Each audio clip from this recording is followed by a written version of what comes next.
और जैसे जैसे पहले चरण के मतदान की तारीख नजदीक आ रही है, कांग्रेस में इस्तीफा देने की लग रहा है कि होड़ सी मच गई है। अब सवाल उठ रहे हैं कि राहुल गांधी पहले कांग्रेस को बचाएंगे या फिर इंडिया गठबंधन से मोदी सरकार को टक्कर देंगे।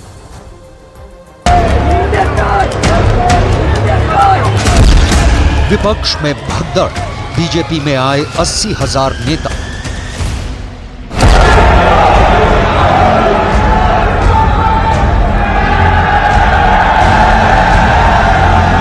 जय श्री राम।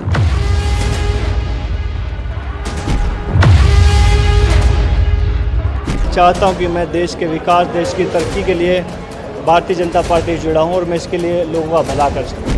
कांग्रेस पार्टी टैकल करने में कहीं ना कहीं बड़े गैप उसके अंदर आ रहे हैं। मैंने रात को 10:40 पर खड़गे जी को अपना इस्तीफा भेज भी दिया था।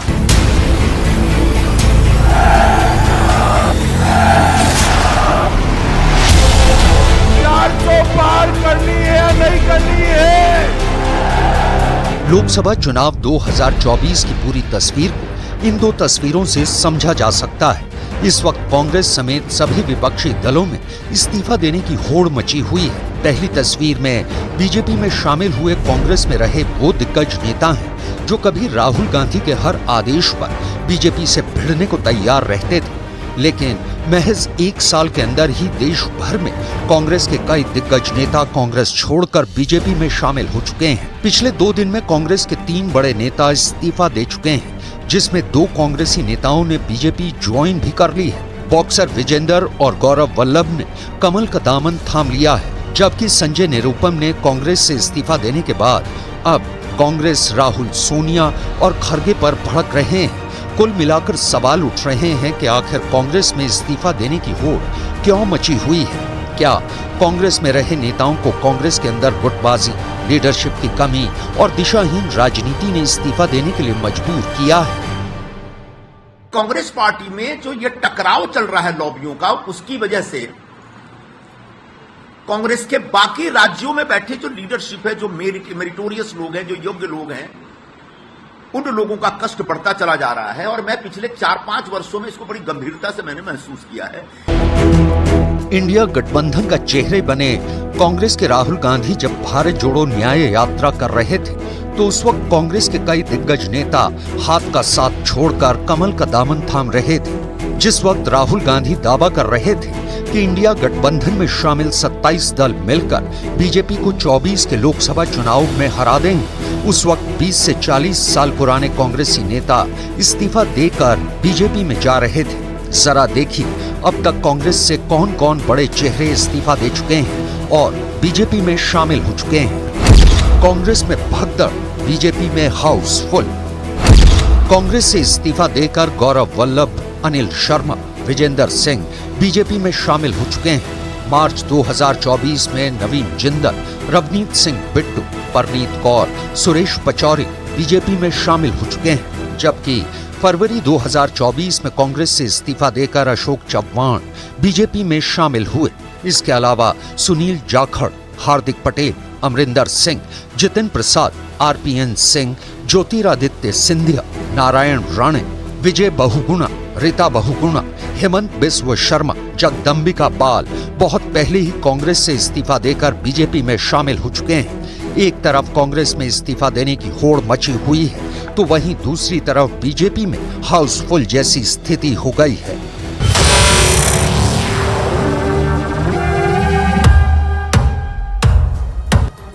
और एक तरफ पहले चरण के मतदान को लेकर कांग्रेस और विपक्षी दल बड़े बड़े दावे करने में जुटे हुए हैं, वहीं बीजेपी ने विरोधी दल के नेताओं को बीजेपी में शामिल करके कांग्रेस की कमर तोड़कर रख दी है।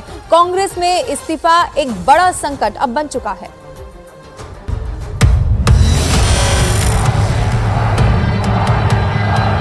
इधर बीजेपी दावा कर रही है कि विपक्ष के पास ना तो मुद्दा और ना ही दिशा है।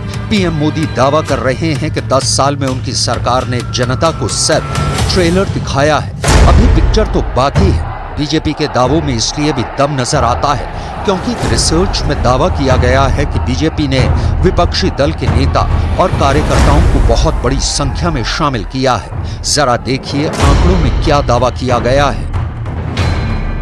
विपक्षी दलों के 80,000 नेता और कार्यकर्ता बीजेपी में शामिल हो चुके हैं। बीजेपी का टारगेट है कि वो 1 लाख से ज्यादा विपक्षी दल के नेता और कार्यकर्ताओं को बीजेपी में शामिल करे। दावों के मुताबिक अकेले मध्य प्रदेश में 17,000 कांग्रेसी कार्यकर्ता पार्टी छोड़कर बीजेपी में शामिल हुए हैं। बीजेपी में शामिल होने वालों में राष्ट्रीय स्तर ही नहीं बल्कि जिला स्तर के नेता भी शामिल हैं। इधर 1 अप्रैल 2024 तक लोकसभा चुनाव की घोषणा से अब तक राजस्थान में 1000 से अधिक कांग्रेस कार्यकर्ता और बड़े नेता बीजेपी में शामिल हो चुके हैं। कांग्रेस समेत सभी विपक्षी दलों में पार्टी छोड़ने वाले नेताओं की लाइन लगी हुई है, लेकिन हैरानी की बात यह है कि विपक्षी दलों के ये नेता पार्टी छोड़ने के बाद सीधे बीजेपी का दामन थाम रहे हैं। कुछ रिपोर्ट में यह कहा गया है कि अब तक 80,000 से ज्यादा विपक्ष के नेता और कार्यकर्ता बीजेपी को ज्वाइन कर चुके हैं। ऐसे हालात में यह सवाल खड़ा होता है कि 24 के लोकसभा चुनाव में विपक्ष पीएम मोदी का मुकाबला कैसे करेगा। एक तरफ पहले चरण के मतदान को लेकर कांग्रेस और विपक्षी दल बड़े बड़े दावे करने में जुटे हैं, लेकिन ये भी हकीकत है कि बीजेपी ने विरोधी दल के नेताओं, खास तौर से टॉप लेवल के नेताओं को बीजेपी में शामिल करके कांग्रेस की कमर तोड़कर रख दी है। कांग्रेस में इस्तीफा एक बड़ा संकट बन चुका है। जरा देखिए कौन कौन से कांग्रेस मुख्यमंत्री बीजेपी में शामिल हो चुके हैं। साल 2000 से अब तक कुल 12 कांग्रेस मुख्यमंत्री इस्तीफा देकर दूसरी पार्टियों में शामिल हुए हैं। कुल 12 पूर्व कांग्रेस मुख्यमंत्रियों में से 9 पूर्व कांग्रेस मुख्यमंत्री बीजेपी में शामिल हो चुके हैं। आंध्र प्रदेश के पूर्व सीएम किरण कुमार रेड्डी बीजेपी में शामिल हुए। पंजाब के पूर्व CM captain Amarinder Singh BJP में शामिल हुए। कर्नाटक के पूर्व सीएम एसएम कृष्णा बीजेपी में शामिल हुए। गोवा के पूर्व सीएम दिगंबर कामत बीजेपी में शामिल हुए। उत्तराखंड के पूर्व सीएम विजय बहुगुणा बीजेपी में शामिल हुए। अरुणाचल प्रदेश के पूर्व सीएम पेमा खांडू बीजेपी में शामिल हुए। महाराष्ट्र के पूर्व सीएम अशोक चव्हाण बीजेपी में शामिल हुए। उत्तराखंड के पूर्व सीएम एनडी तिवारी भी बीजेपी में शामिल हुए थे। गोवा के पूर्व सीएम रवि नाइक ने 2000 में कांग्रेस छोड़ी और बीजेपी में शामिल हुए। 2002 में फिर से कांग्रेस में लौटे और 2021 में फिर से बीजेपी में शामिल हुए। कुल मिलाकर 19 अप्रैल को पहले चरण के मतदान से ठीक पहले जिस तरह से कांग्रेस में भगदड़ मची है, वो साफ इशारा कर रही है कि कांग्रेस को अब चुनाव जीतने से ज्यादा पार्टी बचाने के लिए जोर लगाना पड़ेगा।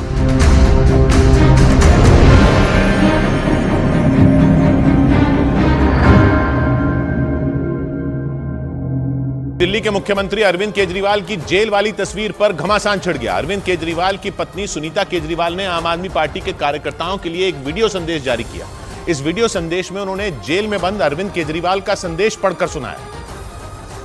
लेकिन इस वीडियो संदेश में सुनीता केजरीवाल के बैकग्राउंड में लगी अरविंद केजरीवाल की एक तस्वीर पर बीजेपी ने सवाल उठा दिए, क्योंकि जेल में बंद केजरीवाल की तस्वीर भगत सिंह और डॉक्टर भीमराव अंबेडकर की तस्वीरों के बीच में लगी दिखाई दी। सुनीता केजरीवाल के वीडियो संदेश में उनके ठीक पीछे दीवार पर तीनों तस्वीरें टंगी नजर आईं। सुनीता केजरीवाल की कुर्सी की दाहिनी तरफ भगत सिंह, बाईं तरफ डॉक्टर भीमराव अंबेडकर और बीच में अरविंद केजरीवाल की तस्वीर टंगी दिखाई दी। इस तस्वीर में अरविंद केजरीवाल सलाखों के पीछे नजर आए। केजरीवाल की इस तस्वीर पर बीजेपी ने आम